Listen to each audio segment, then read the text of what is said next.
À nous, après la pause, on va répondre à quelques-unes de vos questions sur le nouveau médicament contre la COVID avec le professeur Patrick Filion.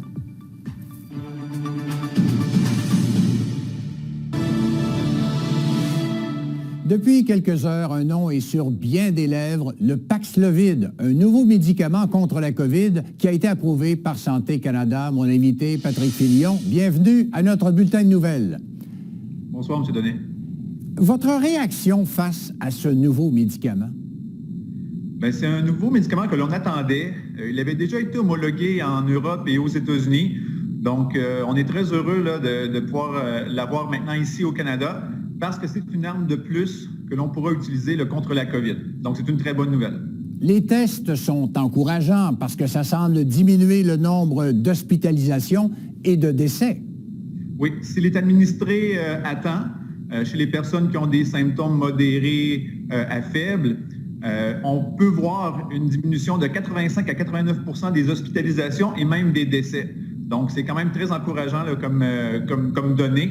Donc, ça pourrait changer un petit peu la donne là, au niveau des hospitalisations au Québec, au Canada. Donc, ça serait très, très, très, très bien si on peut avoir des doses en quantité suffisante là, pour répondre à notre demande. Mais c'est un produit qui sera surveillé parce que ça prend d'abord le OK de votre médecin. Absolument. Ce n'est pas un médicament que l'on peut demander à notre pharmacien comme des aspirines ou quoi que ce soit. Donc, ça prendra une prescription et ce seront surtout les personnes qui présentent des risques de complications de la maladie qui y auront droit. Donc, on ne veut pas le donner à tout le monde pour n'importe quelle raison. C'est un médicament que l'on prend seulement si on a les symptômes. Ce n'est pas un médicament que l'on peut prendre en prévision de ou si on a peur de développer la COVID. C'est vraiment un médicament qui est efficace si et seulement si le virus est déjà présent en vous. Donc, c'est le médecin qui pourra prescrire le médicament aux personnes qui en ont le plus besoin.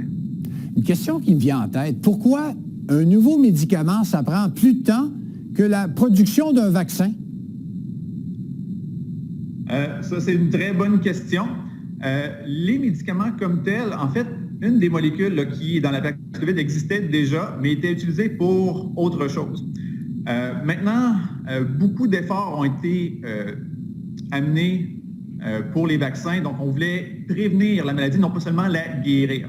Donc, maintenant qu'on a l'outil pour la prévention, les compagnies peuvent mettre peut-être plus d'efforts pour le développement de traitements. Donc, le Paxlovid, le Molnupiravir de Merck est aussi un médicament. Donc, ce sont des médicaments qui existaient déjà, mais on les maintenant utilise pour autre chose. Donc, au niveau du temps ou de la durée, ça peut être très variable. Il y a des médicaments qui peuvent prendre très peu de temps à développer. Dans ce cas-ci, c'est quand même assez rapide, mais la crise mondiale fait en sorte qu'on accélère un petit peu le processus. Et en terminant, Patrick, il faut dire que les quantités seront aussi limitées au début. Oui, c'est très limité. Là, je crois qu'on parle d'environ 30 000 doses disponibles au Canada présentement. On veut recevoir peut-être 1 million, mais l'approvisionnement est très compliqué. Déjà, la FDA aux États-Unis avait demandé des centaines de millions de doses et Pfizer ne peut pas répondre à la demande. Donc, c'est sûr que les quantités ou les capacités devront être augmentées, mais c'est quand même une lueur d'espoir là, aussi pour les personnes qui sont malades d'avoir cette arme-là pour nous guérir une fois qu'on est infecté, mais ça ne remplace pas quand même, il faut se le rappeler, le vaccin qui est quand même là pour prévenir ou encore une fois diminuer les chances d'être infecté. Patrick Filion, merci beaucoup de ces précisions et bonne fin de journée à vous. Merci à vous aussi. Et notre question du jour, est-ce que vous seriez enclin à prendre le traitement développé par Pfizer pour traiter la COVID? Vous avez répondu oui à 55 %.